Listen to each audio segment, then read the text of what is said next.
Welcome to This Week There's a Book in My Nook. My first book is The Nightmares, and this is by Dan Pawlowski, and this is a juvenile book.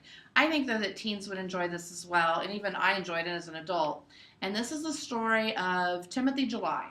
And it starts out, and Timothy has a secret that he's not telling his friends, and that's the fact that his older brother was in the war and he's been injured and is in a coma, and his parents don't want anyone to know for some reason. I thought that was kind of strange, but they don't want people to know about it, especially the next door neighbors who are their friends, because they didn't think that he should have been in the service anyway and were kind of judgmental about how could you let your kid be in such a dangerous situation. So, and the next door neighbor's son is his best friend. So he's keeping the secret. Well, he accidentally gets paired up with this new girl in school for a project when they go to this museum. And her name is Abigail, and she's new there, and everyone thinks she's kind of a little strange. They go to the museum, and strange things start happening. And there's this big case that has this artifact, and they decide that's what they want to do their report on. Well, then the artifact is missing. And it's just kind of things get bizarre, and he starts, after this, everyone that was in there when this artifact was supposedly missing starts having these horrible nightmares. He has nightmares about his brother and about how he's after him, and he looks kind of like this nightmarish zombie. And Abigail's having dreams about, or nightmares about, the Nightmares. And these are two girls that she was with at her previous school that basically tormented her. And then even their teacher starts acting really weird and takes a hiatus from school, and they're pretty sure that he's having nightmares too. Well, they found a clue, and it's this book that was left behind by this guy that's in all of their nightmares. And to find out, the book was written by Abigail's, going to be her great uncle, about her, her great uncle, about her grandmother. And that she was never told that, and that it's based on a true story of her grandmother when her grandmother was younger. So it's the great uncle's mother? Well, it'd be his great, so maybe his great great uncle. Her grandmother was his niece. Okay. And when Abigail's grandmother was young, a girl from their town went missing, and it was her friend, and she's the one who found out that it was a professor at the college that had abducted her and had basically used her for a sacrifice because he believed this artifact that's now missing from the museum had the ability to give powers, but you had to give a sacrifice to this god. Well, it all comes back home. Let's put it that way. There's a reason they're having these nightmares. It's all has a connection to this guy that took this girl and to her grandmother. So there's a lot of twists and turns. I really found it entertaining. It's a good mystery. It's scary. It's a good book. So is it a mystery? Is it a horror? I'd say it's both. Really? Yeah. Okay. I'll have to write that down because I have a lot of kids who come in and want to know scary books. We don't books. have it at our library. But anyway, you can get it from other libraries. Oh. Okay. I know. Or you can order it. And maybe get it as a new book. So we'll see if we can get it ordered. I'll write it down. I think kids would really like this. And he wrote another one called, I think, like The Stone Child, which is supposedly another. Do we have that? I don't know. I didn't look and see. We might have that, but it's another murder mystery that, scary story that he wrote. Okay. And if you like scary stories, a couple more that I had thought of was one of my favorite all-time young adult horror books is Anna Dressed in Blood. I loved this book. It's very gory, very graphic. It's about this young guy who is basically a ghost hunter. His dad was actually killed by a ghost. And he goes after this girl that has supposedly cursed this house, and she's killed tons of people supposedly. And he decides he's going to, I guess, what do they call that? Exorcise her spirit. Well, he finds out in the book that it's not what you think. That she has reasons for being as angry as she did, and she's really not the evil spirit he thought. And I really liked it. There's a second one I haven't read yet called Girl of Nightmares. So if you like a good horror one, this is in young adult. Is this a series? Yeah, I don't know if there's going to be a third or not, but there is two. There's this one and Girl of Nightmares, and we have both of them upstairs, and they are checked out a lot. So did you read the second one? I haven't read the second one. I just read the first one. I haven't read the second one yet. It's by Kinder Blake, by the way. And do you think the second one takes off from where the first one left off? Yes, it does. Oh, it does? Mm-hmm. Okay. Yeah. And this one is, you probably heard the movie The Woman in Black by Susan Hill. They made it into a movie a couple years ago. Daniel Radcliffe was in it. I loved the movie. This is the book. The book I think was even better than the movie, which is usually the case. But I Right. did like the movie a lot. I will say that. And this is in the adult department, and this is also a horror story. And this is about can't think of the guy's name, Arthur. Arthur, who Daniel Radcliffe played, and he is sent to be like the attorney for this estate, and it's been abandoned, and the house is out kind of in the moors, and everyone acts really funny about this house and about the story. And while he's there, strange things start happening. Did you see the movie? Mhm. Did you like the movie? Mm-hmm. Yeah. I featured it on the blog. Oh, did you? Uh-huh. Okay. Mhm. And we go through so many, it's hard to remember. Right, I know. But things start happening in the house, and the whole town is part of it. And I thought it was really good. It really It scared me. scared you. Yeah, it did. And I saw it at the Lorraine There was Theater. parts I had to cover my eyes. Yes, and the ending was a shocker. Yes. So I will say that. Yes. You're not expecting the ending. So this is a good one for adults. I think teens could read this one too. Mm-hmm. It's a good one, or you can always catch That's an them. adult book? Yeah. Okay. And you can always catch Do we it. have it? We don't have this one at the library either, but you can get it from other libraries. The only one that we have is the Anna Dressed in Blood and the Girl of Nightmares. So, Well, technically we don't have it if they're putting it in the book sale. no, Girl of Nightmares is the second to Anna Dressed in Oh, Blood. I thought We you were have talking both about the of other those one. now. Okay. So, but those are some good, if you like a good scare, those are some good ones that I reviewed this week. Okay. I did not do any juvenile books this time. I did one, so there you go. Well, there you go. So, But I always do a little kids one. And this is in the whole series written by Mo Williams of, was it Gerald the Elephant and Piggy the Pig? And this one has to do with Gerald is meeting with another friend named Snake. And they're talking about how, what their friends are doing, which happens to be Gerald's best friend is Piggy and Snake's best friend is Brian the Bat. And so they're thinking, I wonder what our friends are doing. Maybe because Piggy and Brian the Bat are together. And so Gerald and Snake are thinking, I wonder what our friends are doing. Maybe our friends are getting too close and we're not going to be their best friends anymore. So they go to find out what Snake and Brian Bat, or what Piggy and Brian Bat are up to.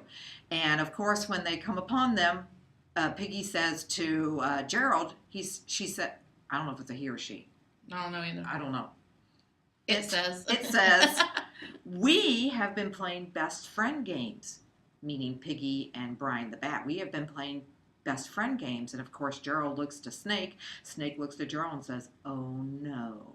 So you'll have to read the book to find out if Piggy has a new best friend or if Gerald and Piggy are still best friends.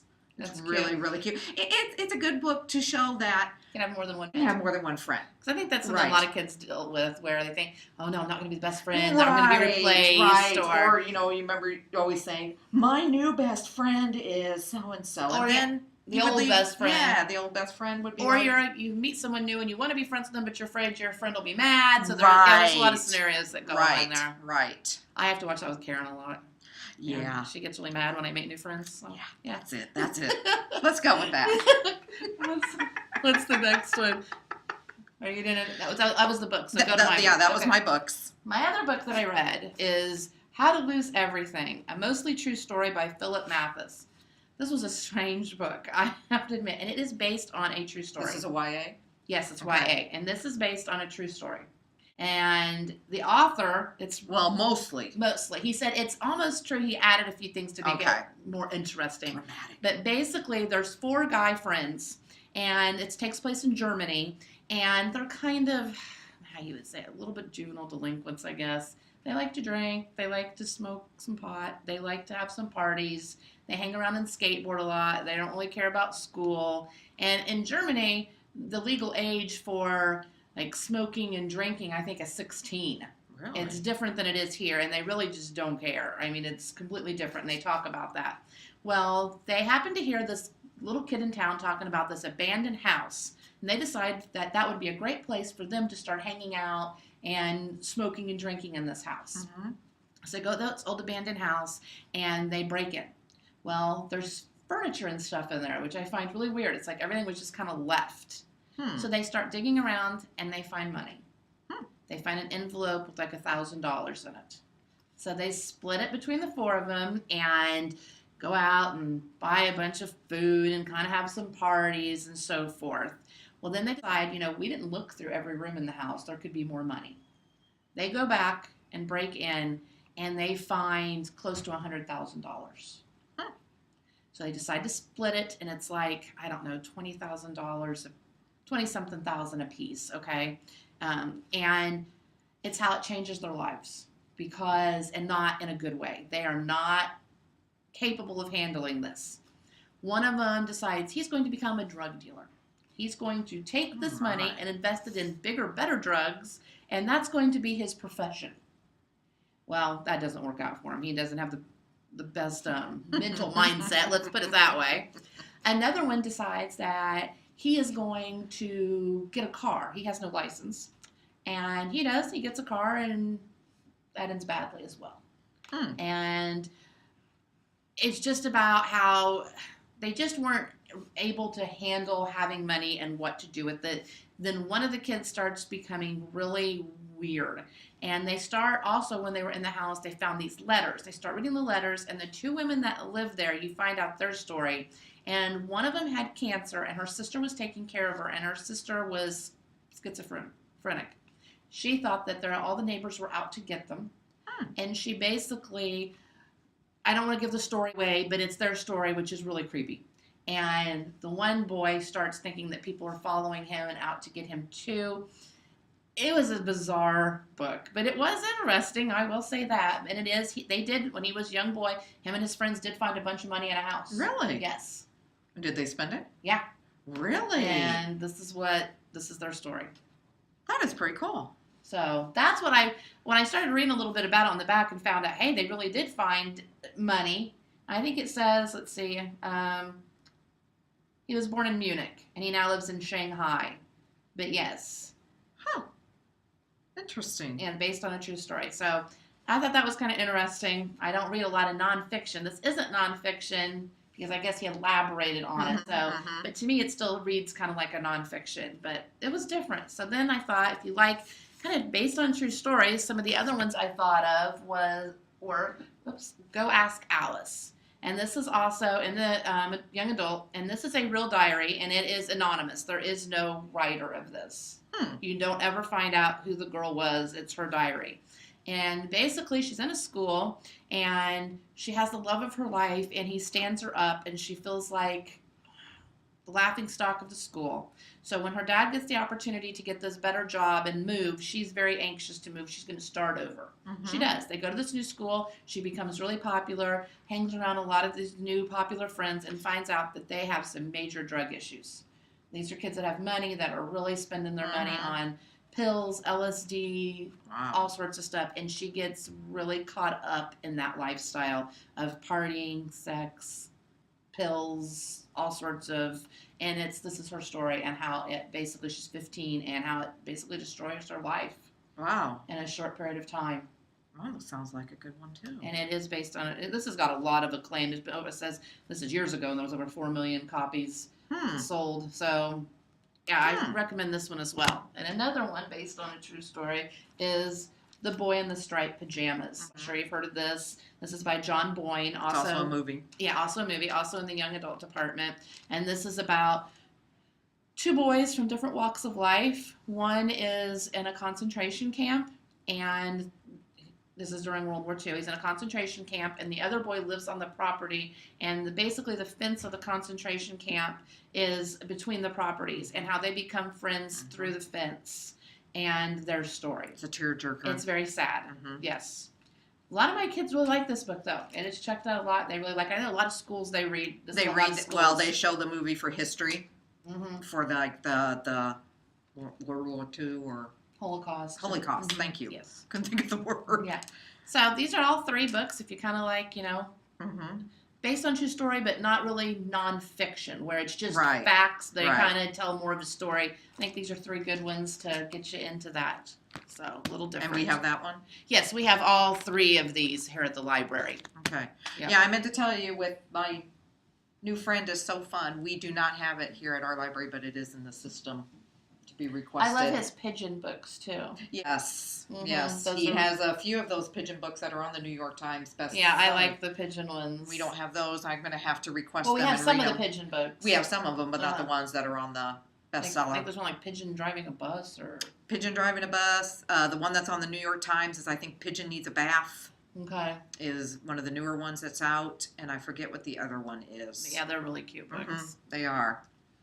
Okay, the movie that I watched, which happens to be the #1 movie being rented at Redbox, is Nonstop with Liam Neeson. This has to do with the beginning of the movie starts out that he is pulling into an airport, and you see him parking, and of course he whips out a whiskey bottle and takes a couple sips. Next thing you see, he's going into the airport, and he boards a plane, and he actually talks to somebody in the airport, which is kind of weird because this guy approaches him and asks him where he's going on his flight. And Liam Neeson just kind of looks at him like, Who are you? Yeah, why would you want to know that? Mm-hmm. Well, anyway, he gets on the plane, and of course he's petrified of flying. Well, come to find out, all of a sudden he gets this text on his phone, calls him by his name, which I forget his name, calls him by his name and says, I want $150 million, or one of these 150 passengers is going to die. And I want it wired to this account, blah, blah, blah. So then the rest of the movie is that... But why would they think he had that kind of money? Well, because, well, to let you know, he's a marshal. Okay, because I'm just saying, why pick this guy out of random and say that? You don't find out till a little bit later that he's a marshal. Okay, and so he's on there to, of course, because of the 9/11 and all that. He's a marshal, and so they think that because he has access with the government, that the government will be able to get them money. And what's more important, 150 passengers or $150 million? Well, of course, he calls the government, come to find out that the account that this terrorist, or whatever you want to call it, has given them, or given him, is his own account. So now the government thinks that he is the one that's holding the plane hostage. So you will have to watch the movie to see if he is able to figure out who is doing it. And it is a surprise. You kind of figure out one, but the second one is a surprise. I know my husband and daughter rented it like last weekend. Very good. I love They liked it. Mm-hmm. Any movie that Liam Neeson's in. Yeah, I like Liam Neeson. I like, but they are repetitive. I mean, it is Action always these hero. kinds of movies. It's a lot of the Die Hard kind of movies. Taken. Yes, Taken, Taken 2. There was another one that he had done, which I forget, that had to do with the drugs that he was given, and it made him lose his mind or forget things. Yeah, there was a good one too where he was in a plane crash in like Alaska. Did you see that one? Or no, that was in Alaska. That was Gray Wolf or Wolf or something like that. Yeah, but he was in Alaska when the plane crashed. Right. Yes. Yeah, that was good too. That was good too. I hated the ending to that. I hated the ending. Hated the ending. But it was good. Yes, it was a horrible, horrible ending. Horrible. I can't say that enough. Horrible ending. Being played, top song on the radio right now is "Am I Wrong?" It was originally recorded, well, I shouldn't say originally. It was recorded he originally went by the name Envy, but now he has since changed his name to Nico and Vinz. When I've looked in libraries to see if anybody has this, there's questions as to what the name of the album is, whether the album name is Am I Wrong or Bittersweet Face, I believe. Anyway, this was recorded in 2013, but it's just now getting radio play. It started becoming popular back in April. It has, it's been on the charts for quite a while, but it's just now peaking at #1. As of right now, no libraries have this, and I don't know if it's just because because in 2013 it wasn't popular enough to get libraries to order it. But now that it's #1, if more libraries are going to start to order it, maybe. Just none in our system have it, but that doesn't mean no library has it. You may just have to go out of your library system to get it. But that is the #1 song, and it's a very cool video. I think it's like in Africa where the video is taken, and it's a very, very good video. I'm sure it's on iTunes. It is on iTunes. It has just gotten on iTunes, the single. Not the album, but the single is on iTunes. That is correct. And then the top country is by the Florida Georgia Line, which is the name of the song is Dirt. I watched that video this morning. It's very good. It has to do with the video. I talked about a guy who is burying his wife, Oh. and how when they came to know each other, he was plowing dirt in the fields, and how she brought him lunch, and they kind of rolled around in the dirt. And then how their whole life was based on dirt, where he played baseball with his kids, and then at the end he's putting her back into the dirt. Wow. It's a very, very good video. The name of the album is Dirt. Once again, I don't know if this is so new that libraries just have not gotten it, because this is a new album. And so I think it's just going to take a while for libraries to get it. But by the time the libraries get it, this might not be the number one top song on country. But as of right now, and I'm sure there is a library out there that probably has it. And of course, still There you go. doing hip hop is Iggy with Fancy. 16 weeks. That's been a long time. It's been on the chart 16 weeks. And I think it's only been number one for like 4 or 5 weeks. But yeah, it's been on the chart for 16 weeks. And those are your songs being played. Okay, we're a little short this week. It wasn't quite as long. Yeah. But those are our picks this week. So enjoy your books, movies, and music. And give us any comments on anything you'd like to see us review.